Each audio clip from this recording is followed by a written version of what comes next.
बात बंगाल की। सीएम ममता बनर्जी सचिवालय नवान्न कार्यक्रम में विभिन्न योजनाओं के उद्घाटन करती हुई देखी और राज्य भर में कई नई योजनाओं की शुरुआत करने की भी उन्होंने घोषणा की।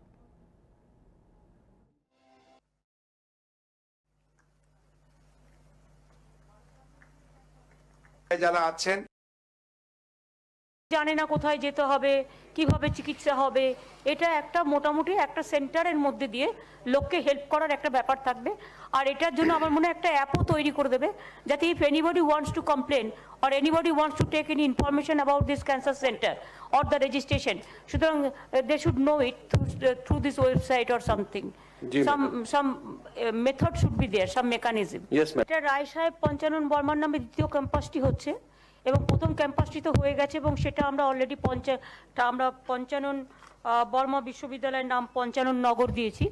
আর এটা হচ্ছে রায় পঞ্চানন বাবু সাহেবের নামে এটা হচ্ছে আমাদের দ্বিতীয় ক্যাম্পাস।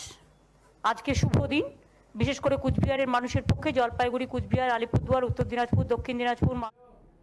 कोलकाता में मौलाली चौराहा उस वक्त रणक्षेत्र बन गया जब वामपंथी नेता की मौत पर जमकर बवाल हुआ। आंदोलन में घायल हुए युवा नेता की मौत पर आक्रोशित लोगों ने पुलिसकर्मियों की जमकर पिटाई कर दी। लोगों के अचानक हमले के कारण पुलिसकर्मी जान बचाकर भागते दिखे।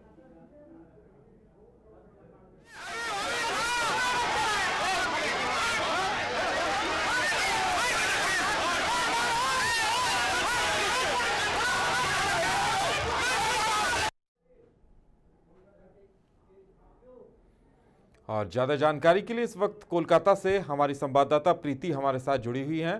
जी प्रीति, आज का दिन अगर देखा जाए तो एक तरह नई नई योजनाओं के नाम रहा। ममता बनर्जी ने दीदी किचन, कृषक बंधु योजना, कई ऐसी नई नई योजनाओं की शुरुआत की।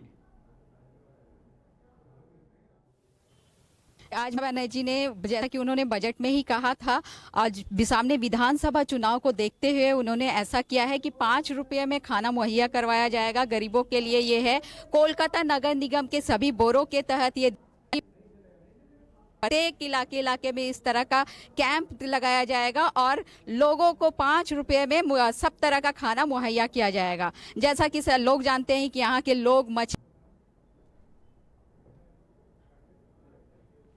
करते हैं, तो मछली, भात, सब्जी वगैरह सब कुछ ऐसा उपलब्ध किया जाएगा ताकि लोग 5 रुपया में पेट भरकर खाना खा सके।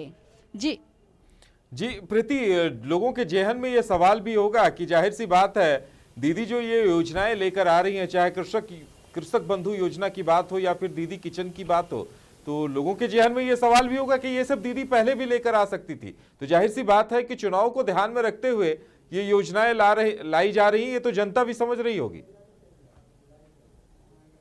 देखिए, जनता ये सोच रही है कि शायद ये विधानसभा चुनाव को देखते हुए ऐसा किया गया है। जनता के मन में ये सवाल भी है कहीं कि अगर विधानसभा चुनाव शेष होते ही पार्टी की घोषणा हो जाएगी तो कहीं ऐसा ना हो कि बंद हो जाएगा। इससे पहले भी ऐसा कई बार हुआ है, 5 रुपया में, 6 रुपया में खाना मुहैया करवाया गया है। कोलकाता नगर निगम के तहत भी कई बार इस तरह की योजना चलाई गई।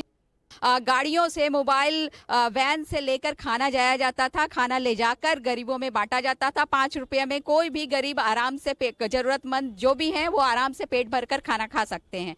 ऐसा कई बार हुआ है, बार नहीं है, लेकिन इस बार मुख्यमंत्री ममता बनर्जी ने इसकी शुरुआत की है। और हालांकि ये इस तरह से स्वयंसेवी संस्था और कोलकाता नगर निगम से ये पहले भी हो चुका है। MMIC देवाशीष कुमार के नेतृत्व में भी ऐसा कई बार हुआ है कि 5 रुपये में कोलकाता नगर निगम के इलाके में ही हुआ है।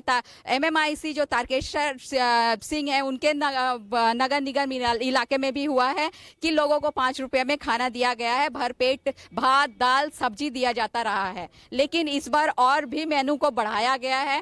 तो लोगों के मन में ये सवाल है कि ऐसा इसलिए है कि क्योंकि चुनाव है और जनता को लुभाने के लिए ही शायद इस तरह की योजना बनाई गई है, और जैसे ही ये खत्म हो जाएगा तो शायद उन्हें खाना भी मिलना बंद हो जाए। ऐसे कई सवाल बात ये होगी कि जनता को ये तमाम योजनाएं कहां तक रास आती हैं और चुनाव में क्या कुछ होता है। प्रीति, एक और बात अगर देखी जाए बंगाल की, आज जिस तरह से पुलिसकर्मियों पर हमला बोला गया है, कहीं न कहीं कानून व्यवस्था पर यह सवाल खड़े करता है। उस दिन की घटना 11 फरवरी की घटना थी। वाम छात्र संगठन जो नवान्न अभियान पर निकले थे, एसएन बनर्जी पर ही उन्हें रोका गया था। पुलिस ने बार बार निवेदन किया था कि रैली को आगे ना ले जाएं, लेकिन समर्थकों ने सुना नहीं। पुलिस के तरफ से भीड़ को तितर बितर करने के लिए एक तरफ वाटर कैनल से पानी का बौछार किया गया था, तो दूसरी तरफ लाठीचार्ज की गई थी। तो यही आरोप है कि उस लाठीचार्ज में मोहिदुल इस्लाम जो घायल हुए थे, आज सुबह उनकी मौत हो गई। इसी के लेकर आज इंटाली में पथ अवरोध किया गया था, जहां ये देखा गया कि गुस्साए हुए समर्थक ने पुलिस की वर्दी फाड़ दी, पुलिस को मारा पीटा भी है। तो ये बहुत चिंतनीय घटना है, क्योंकि जिस पुलिस पर ये है कि कानून व्यवस्था की दायित्व है, लोगों की सुरक्षा की दायित्व है, अगर वही सुरक्षित नहीं है तो जनता कैसे सुरक्षित रहेगी। और सामने विधानसभा चुनाव है, तो इसे लेकर काफी लोगों में ये दहशत बना हुआ है, डर बना हुआ है कि जब पुलिस ही चलिए, देखने सुरक्षित वाली नहीं बात है यह होगी कि पश्चिम बंगाल सरकार इस तरह की तमाम घटनाओं पर कैसे विराम लगाती है।